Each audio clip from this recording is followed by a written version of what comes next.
जय हिंद दोस्तों, welcome to are classes. कैसे हैं आप सभी लोग? आई होप आप लोग अच्छे होंगे और अपनी पढ़ाई को बेहतर ढंग से कर रहे होंगे।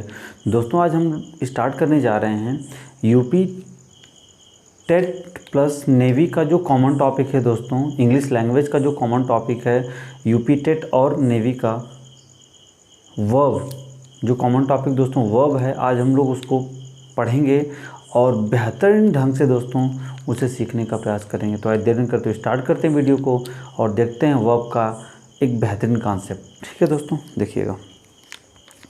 पहली चीज़ बात करें दोस्तों, यहाँ पे टॉपिक आपका जो वर्ब है दोस्तों, पहली चीज़ आपको ये बता दें कि जो आपका यूपी टेट का एग्ज़ाम है दोस्तों और नेवी का जो एग्ज़ाम है, यहाँ पर दोनों ही एग्ज़ामों में दोस्तों जो वर्ब का जो दोस्तों टॉपिक है वो बिल्कुल कॉमन है, दोनों में ही पूछा जाएगा।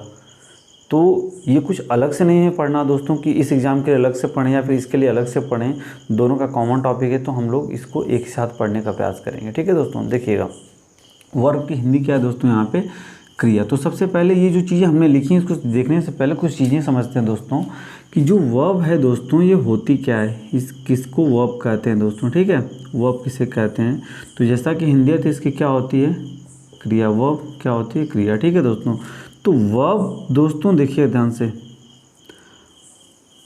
वर्ब किसको शो करती है दोस्तों, एक्शन को।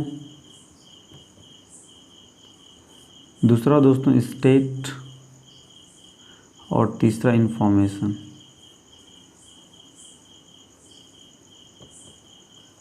ठीक है, एक्शन, स्टेट और इंफॉर्मेशन। बात को ज़रा ध्यान से देखिएगा दोस्तों।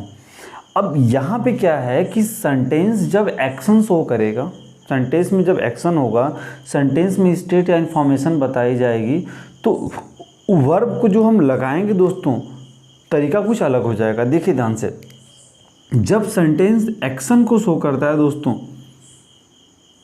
तो वहाँ पर जनरली हमें हेल्पिंग वर्ब और प्लस मेन वर्ब दोनों ही मिलती हैं। जनरली दोस्तों हेल्पिंग और मेन वर्ब दोनों मिलती हैं। बट यदि सेंटेंस आपका स्टेट या इंफॉर्मेशन शो कर रहा है दोस्तों, दिखा रहा है, तो यहाँ पर क्या होगा, सिर्फ और सिर्फ क्या होती है, मेन वर्ब होती है दोस्तों। ठीक है, तो जो आपका एक वर्ब होता है दोस्तों सिर्फ एक्शन को ही नहीं शो करता है, स्टेट और इंफॉर्मेशन को ही बताता है। ठीक है, एक्शन को दिखाता है, स्टेट और इन्फॉर्मेशन को क्या करता है, बताता है। तो जनरली मैंने क्या कहा, जो सेंटेंस एक्शन को शो करेगा दोस्तों उसमें हेल्पिंग और मेन वर्ब दोनों होते हैं, लेकिन जिस सेंटेंस में सिर्फ स्टेट या इन्फॉर्मेशन बताई जाती है उसमें सिर्फ और सिर्फ क्या होता है, मेन वर्ब होता है। तो ये बात क्लियर हो गई होगी। तो जो वर्ब होता है दोस्तों वो एक्शन दिखाता है, स्टेट और इन्फॉर्मेशन क्या करता है, बताता है। अब आते हैं दोस्तों वर्ब के काइंड्स पे। वर्ब के देखिए, वर्ब के जो काइंड्स हैं दोस्तों, देखिएगा ध्यान से। अब हम यदि बात करें वर्ब की तो इसको दो भागों में वैसे बांट सकते हैं। वर्ब्स के दोस्तों जो होते हैं काइंड्स भी होते हैं और फॉर्म्स भी होते हैं, ध्यान दीजिएगा। अब क्वेश्चन ये उठता है कि वर्ब के कितने काइंड्स और कितने फॉर्म्स होते हैं। तो देखिएगा वर्ब्स के सिर्फ और सिर्फ दो काइंड्स होते हैं दोस्तों, और जो फॉर्म्स होते हैं इसके फॉर्म्स कितने होते हैं, 5 होते हैं। अब समझना ये है कि काइंड्स क्या होता है, फॉर्म्स क्या होता है, तो बात को ज़रा समझिएगा। यदि देखिएगा हमने कहा हमने कि काइंड्स ये दो हैं, तो दो चीज़ें हमने दोस्तों यहाँ पे ली, दो अलग अलग चीज़ें हमने ली, तो ये दोनों अलग अलग होंगे। ये दोनों क्या होंगे, अलग अलग होंगे, और उस दशा में हम इसे क्या बोलेंगे, काइंड्स बोलेंगे, जिसकी हिंदी क्या होती है दोस्तों, प्रकार। बट हम फॉर्म्स को कैसे समझेंगे, जैसे हमने 5 यहाँ पे लिखा दोस्तों, हमने ऐसे बना दिया 5, ध्यान दीजिएगा। अब हमें समझना है कि ये 5 क्या हैं, तो ज़रा गौर कीजिएगा यहाँ पे। अब फॉर्म्स को कैसे हम डिसाइड करेंगे कि ये फॉर्म्स हैं और ये क्या हैं, काइंड्स हैं। तो देखिए ये दोनों ही आपके अलग अलग हैं। अब क्या हुआ कि ये जो हैं एक ही के ये अलग अलग टुकड़े किए गए हैं। अब जैसे मान लीजिए एक आपकी ये लकड़ी है, ठीक है, इसको आपने 5 हिस्से में बांट दिया, 5 हिस्से में आपने इसको बांट दिया, लेकिन लकड़ी तो एक ही थी ना, लकड़ी आपकी क्या थी, लकड़ी तो आपकी एक ही थी, इसको अपने 5 हिस्सों में बांट दिया तो ये लकड़ी का अलग अलग रूप कहलाएगा। कोई छोटा हो सकता है, कोई बड़ा हो सकता है, कोई और छोटा हो सकता है, बट हाँ वो एक ही लकड़ी के क्या हैं, सारे के सारे रूप हैं। तो ये आपके क्या बोले जाएंगे, फॉर्म्स बोले जाएंगे। अर्थात फॉर्म की हिंदी क्या होती है, रूप। अर्थात फॉर्म जो होगा एक का गुण आपको दूसरे में मिलेगा, लेकिन काइंड में ऐसी चीज़ नहीं है, पहला अलग होगा दूसरा अलग होगा। तो आज हमें पढ़ना है दोस्तों वर्ब्स के फॉर्म्स के बारे में। किसके बारे में पढ़ना है, वर्ब्स के फॉर्म्स के बारे में, फॉर्म्स ऑफ द वर्ब्स, क्रिया के रूप। इसके अगले वीडियो में हम पढ़ेंगे काइंड्स के बारे में, ठीक है। तो आज हम किसके बारे में पढ़ेंगे, वर्ब्स के फॉर्म्स कितने हैं, कितने लिखे गए हैं दोस्तों यहाँ पे 5, इनकी के बारे में क्या करना है दोस्तों, पढ़ना है, ठीक है। देखिए ध्यान से, अब क्या है कि जैसे इंग्लिश में जो सेंटेंस लिखा जाता है दोस्तों, ध्यान दीजिएगा, जो इंग्लिश में सेंटेंस लिखा जाता है ये आपका होता है subject plus verb plus object, या दोस्तों हम इसको अदर वर्ड बोलते हैं, ध्यान दीजिएगा, अदर वर्ड बोलते हैं। तो देखिए ध्यान से, वर्ब इतना महत्वपूर्ण पार्ट होता है किसी भी सेंटेंस का कि यदि हम इसको न रखें सेंटेंस में तो सेंटेंस आपका बनाना ही मुश्किल हो जाएगा। अर्थात आप सेंटेंस को बिल्ड ही नहीं कर पाएंगे, बना नहीं पाएंगे। अदर वर्ड ऑब्जेक्ट नहीं होगा, काम चल जाएगा। कभी कभी सब्जेक्ट भी नहीं होता, इंपरेटिव सेंटेंस जैसे, उसमें कहाँ सब्जेक्ट आता है, बट आप देखेंगे हर दशा में वर्ब आपको लगाना ज़रूरी होता है। अगर वर्ब सेंटेंस में नहीं है तो सेंटेंस आपका पॉसिबल नहीं, अर्थात वर्ब का होना क्या है, ज़रूरी है। तो ये वर्ब काफ़ी महत्वपूर्ण पार्ट हो जाता है। और किसी भी एग्ज़ाम को आप दे रहे हैं दोस्तों, अगर इंग्लिश लैंग्वेज उसमें पूछी जा रही है तो काफ़ी महत्वपूर्ण हिस्सा बन जाता है आपके उस लैंग्वेज वाले पार्ट का, इंग्लिश लैंग्वेज के पार्ट का। तो हम इसे निगलेक्ट नहीं कर सकते हैं कि इस वर्ब को हम न पढ़ें और सारे टॉपिक्स हमें समझ में आ जाएं। तो इसीलिए हमने इस वर्ब वाले चैप्टर को क्या किया है, स्टार्ट किया है, ताकि जब इसके आगे हम बढ़ेंगे तो चीज़ें हमें आसानी से क्या होंगी, समझ में आएंगी, ठीक है। देखिए ध्यान से,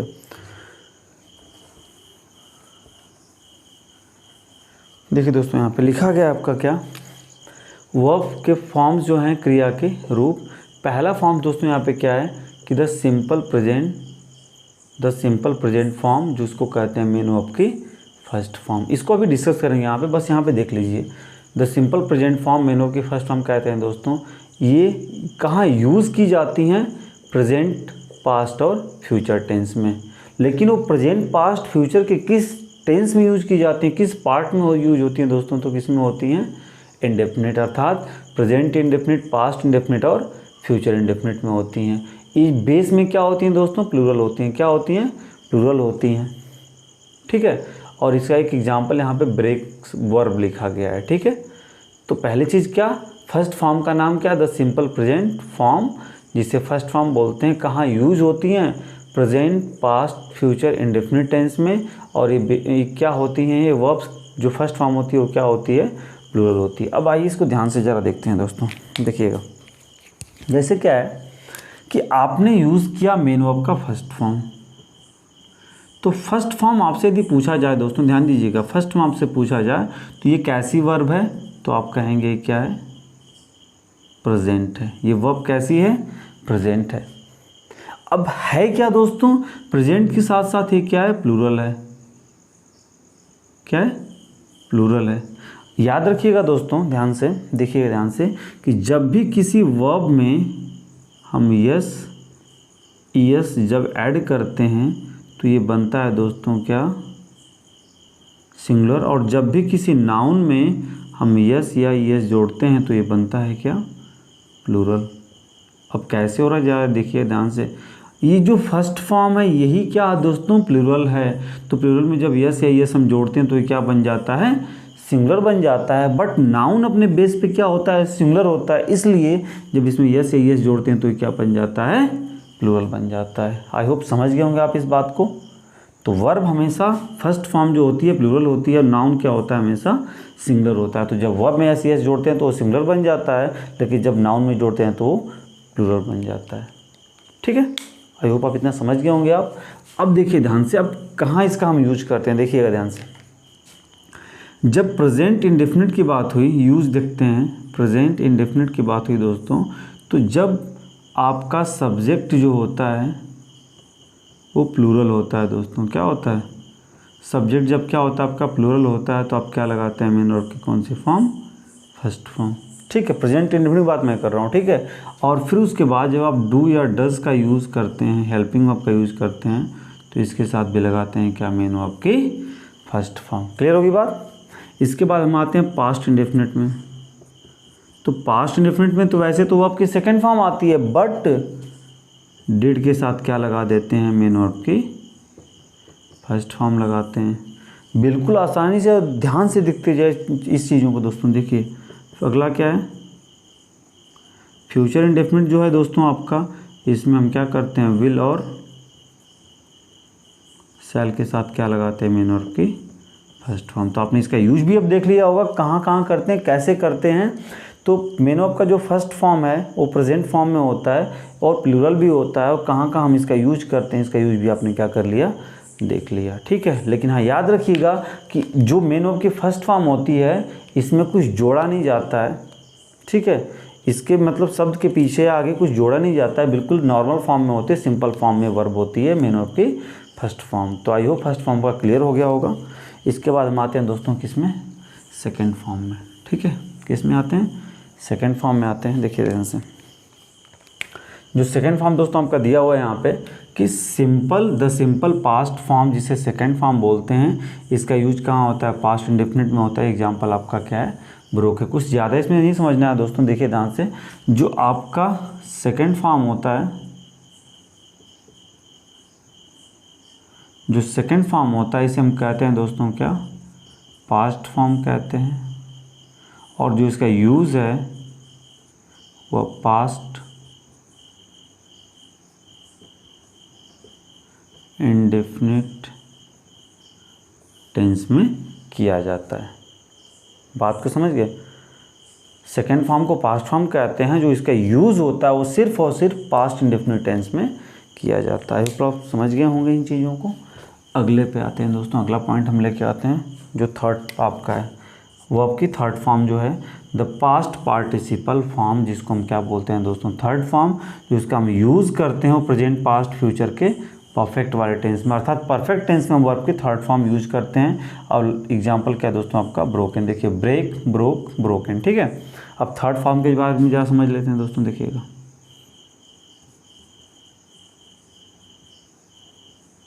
जो आपकी थर्ड फॉर्म होती है दोस्तों, ध्यान से देखिएगा, मेन वर्ब की थर्ड फॉर्म। ठीक है, देखिएगा, अब इसका नाम क्या है? Past participle. क्या है?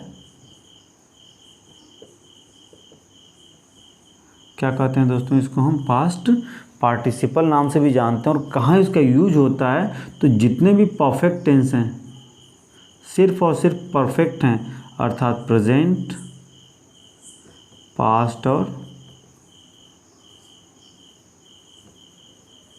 फ्यूचर। प्रेजेंट, पास्ट और future, perfect present, perfect tense, past perfect tense और फ्यूचर परफेक्ट टेंस हम किसका यूज करते हैं? पास्ट पार्टिसिपल अर्थात वर्ब की थर्ड फॉर्म का। बात को समझ गए? मेन वर्ब की थर्ड फॉर्म का यूज हम करते हैं प्रेजेंट परफेक्ट टेंस में, पास्ट परफेक्ट टेंस में और फ्यूचर परफेक्ट टेंस में। क्लियर होगी बात? ठीक है, अगला नेक्स्ट देखते हैं वर्ब की फोर्थ फॉर्म दोस्तों। मेन वर्ब की कौन सी फॉर्म है? फोर्थ फॉर्म दोस्तों। ठीक है, देखिए ध्यान से, वर्ब की फोर्थ फॉर्म क्या है?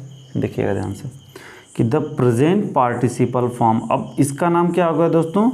प्रेजेंट पार्टिसिपल फॉर्म वर्ब की फोर्थ फॉर्म को कहते हैं। इसमें देखिए मेन वर्ब के फर्स्ट फॉर्म में क्या जोड़ते हैं? आईएनजी, या फिर इसे आईएनजी फॉर्म बोलते हैं। यहाँ पे क्या हो गया? ब्रेकिंग, अर्थात फर्स्ट फॉर्म में हमें क्या जोड़ना होता है? आईएनजी। अर्थात यहाँ पे जो फर्स्ट फॉर्म दी है दोस्तों, इसमें हमें क्या जोड़ना होता है? आईएनजी जोड़ना होता है। इसका देखिए प्रेजेंट, पास्ट, फ्यूचर कॉन्टिन्यूस में भी आता है और परफेक्ट कॉन्टिन्यूस में। तो यहाँ पे आपको ये समझना है कि देखिए फोर्थ फॉर्म का नाम क्या है? Present participle. क्या नाम है? Present participle. ये बनता कैसे देखिएगा दोस्तों, जब मेन वर्ब के फर्स्ट फॉर्म में हम क्या जोड़ देते हैं? आईएनजी जोड़ते हैं तो क्या बन जाता है आपका प्रेजेंट पार्टिसिपल। इस बात को याद रखिएगा। अर्थात मेन और के फर्स्ट फॉर्म में आपको क्या जोड़ना होता है दोस्तों, आईएनजी जोड़ना होता है। अब इसका यूज़ कहाँ होता है ध्यान दीजिएगा, जहाँ पर भी टेंस में आपको कॉन्टिन्यूअस नाम मिले, क्या मिले, कॉन्टिन्यूअस, और दूसरा क्या है दोस्तों, परफेक्ट कॉन्टिन्यूअस। इन दोनों जगहों पर अर्थात 3 कॉन्टिन्यूअस की संख्या है और 3 परफेक्ट कॉन्टिन्यूअस की, अर्थात इन 6 जगह पे हम मेन वर्ब के आईएनजी फॉर्म का यूज़ करते हैं। जैसे यहाँ पे क्या लिखा है दोस्तों, ब्रेकिंग। आई होप ये 4 फॉर्म आपके क्लियर हो गए होंगे, कहाँ इनका यूज़ होता है। ठीक है, आते हैं हम लास्ट वाले पे।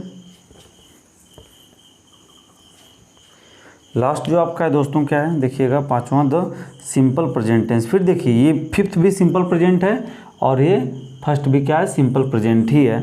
जो वर्ब की 5th फॉर्म है, ब्रेक्स लिखा है दोस्तों यहाँ पे। जब मेन वर्ब के फर्स्ट फॉर्म में क्या जोड़ते हैं, यस, ईएस या आईएस, तो ये बन जाता है मेन वर्ब का कौन सा फॉर्म, 5th फॉर्म। और ये 5th फॉर्म क्या होता है, सिंगुलर होता है। अब इसे देखते हैं, देखिएगा मेन वर्ब की 5th फॉर्म।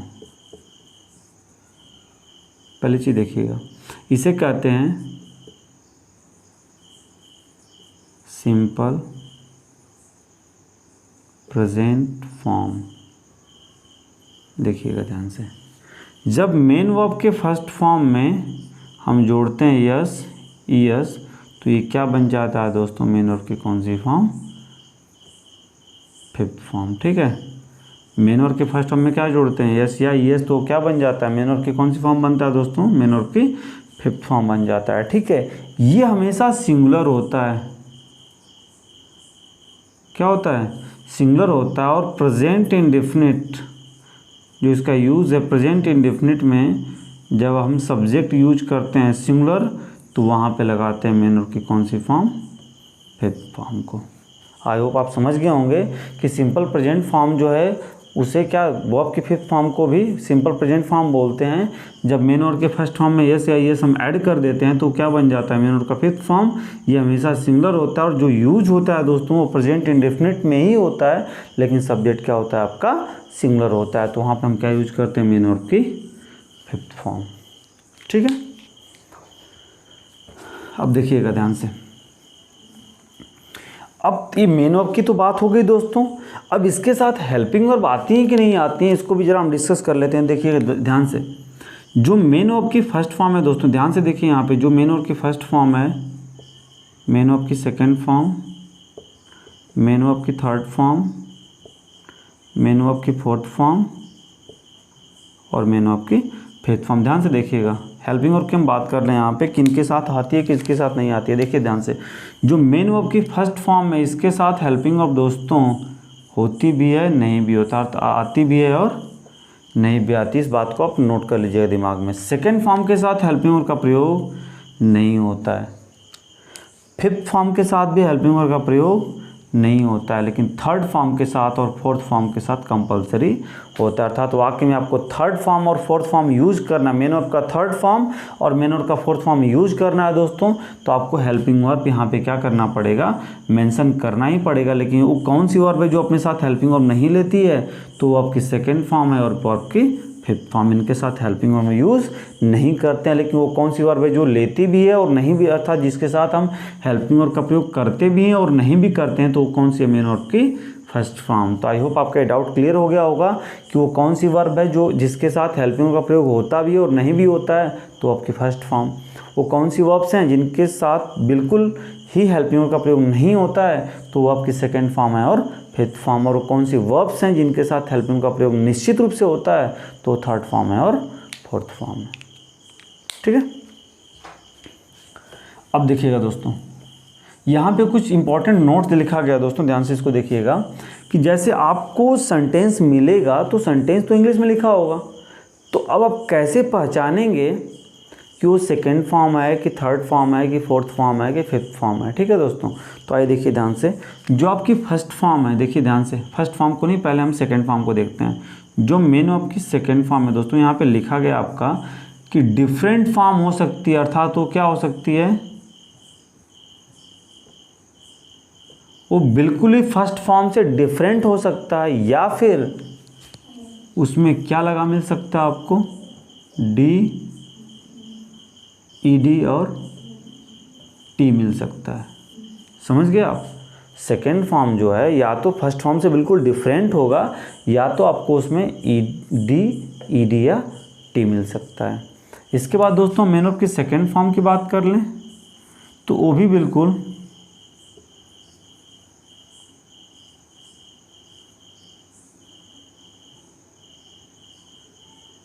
देखते हैं ध्यान से, बिल्कुल डिफरेंट हो सकता है दोस्तों, या फिर इसमें इतनी चीज़ें आ सकती हैं, डी आ सकता है दोस्तों, फिर ई डी आ सकता है दोस्तों, ई एन आ सकता है दोस्तों, एन ई आ सकता है या फिर एन आ सकता है। ठीक है दोस्तों, D E D E N N E या फिर एन हो सकता है, D E D E N N E या फिर एन हो सकता है। ठीक है, हम दोस्तों बात करें मेन ऑफ की, मतलब यहाँ पे क्या समझना आपको है कि फर्स्ट फॉर्म से, या देखिए सेकंड फॉर्म जो है फर्स्ट फॉर्म से डिफरेंट हो सकती है, थर्ड फॉर्म भी डिफरेंट हो सकती है, या फिर उन वर्ब्स के अंत में आपको ये मिल सकते हैं, ये जो वर्ड्स हैं वो आपको मिल सकते हैं। ठीक है, देखिए जो थर्ड फॉर्म है वो क्या लगी होगी उसमें, मेन और के फर्स्ट फॉर्म में आईएनजी। जो फोर्थ फॉर्म है उसमें क्या लगी होगी दोस्तों, आईएनजी लगी होगी। थर्ड फॉर्म में आपका D E D E N N E या फिर एन होगा। सेकंड फॉर्म में डी हो सकता है, ए डी हो सकता है, टी हो सकता है, या फिर वो फर्स्ट फॉर्म से बिल्कुल डिफरेंट हो सकते हैं। इसके बाद जो दोस्तों आपका फिफ्थ फॉर्म आ रहा है, यहाँ पे क्या होगा कि मेन और के फर्स्ट फॉर्म में क्या मिलेगा आपको, यस या यस मिल जाएगा। ये तो चार हो गए आपको, लेकिन समस्या आ रही है कि जो मेन और का फर्स्ट फॉर्म है वो क्या होता है, तो ध्यान दीजिएगा जो मेन और का फर्स्ट फॉर्म होता है दोस्तों, इसमें ये सब चीज़ें आपको नहीं मिलेंगी। जैसे लिखा भी है D E D T E N N E N I N G S E S या आई एस नहीं मिलेंगे आपको, अर्थात ये D E D T D E D E N N E N I N G या फिर S या E S आपको नहीं मिलेंगे, अर्थात जिसमें आपको कुछ भी जुड़ा नहीं मिलेगा वो अब कौन सी होगी, वो आपकी फर्स्ट फॉर्म होगी। आई होप आपने इसको भी समझा होगा दोस्तों और आपकी चीज़ें क्लियर हो गई हों दोस्तों। तो यहाँ पे देखिए दोस्तों, हम वर्ब के माध्यम से, वर्ब के फॉर्म्स के माध्यम से बस आपको इतना समझाने का प्रयास किए हैं दोस्तों कि आप ये समझ जाएं कि वर्ब से कैसे, मतलब वर्ब की फॉर्म्स कितनी होती हैं और इनमें डिटेल जो होती है इनकी क्या होती है और इनको वाक्य में कैसे हम यूज करते हैं, किन किन टेंसों में इनका प्रयोग किया जाता है। तो आई होप ये चीज़ें आपकी आज क्लियर हो गई होंगी दोस्तों। तो आगे हम इस पर प्रैक्टिस करेंगे कि इस पर सेंटेंस कैसे बनते हैं। देखिए सेंटेंस में जब तक आप वर्ब्स को नहीं फाइंड आउट कर पाएंगे तब तक आप टेंस को नहीं फाइंड आउट कर पाएंगे कि वो किस टेंस का सेंटेंस लिखा गया है। तो वर्ब्स फाइंड आउट करना आपके लिए ज़रूरी है। तो इस बात को याद रखिएगा दोस्तों और वीडियो को मल्टीपल टाइम देखिए ताकि आपके डाउट्स क्या हो जाएं, क्लियर हो जाएं। दोस्तों यदि वीडियो आपको पसंद आई तो वीडियो को लाइक करिए, दोस्तों को भी शेयर करिए और चैनल पर यदि नए हैं तो चैनल को सब्सक्राइब करना ना भूलें, साथ ही साथ बेल आइकन को प्रेस करना ना भूलें। दोस्तों मिलते हैं नेक्स्ट वीडियो में, तब तक अपना ख्याल रखिए, अच्छे से पढ़ाई करिए। मिलते हैं नेक्स्ट वीडियो में, तब तक के लिए जय हिंद, वंदे मातरम।